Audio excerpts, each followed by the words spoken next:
Hello everyone, today we are going to learn basic Microsoft Word tutorial how to number equations.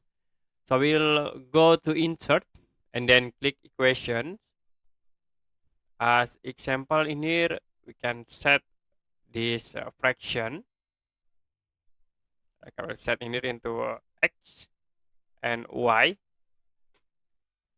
The next, if you want to add number into this equation, you can press space.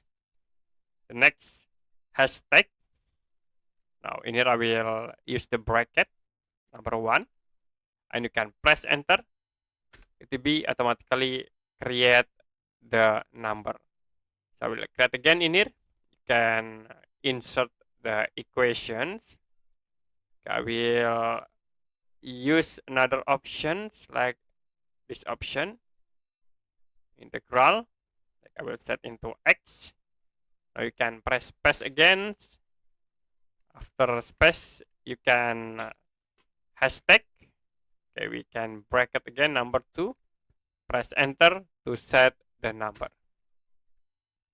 Okay, that's it for a basic Microsoft Word tutorial how to number equations. If you have any question about tutorial, you can comment below this video.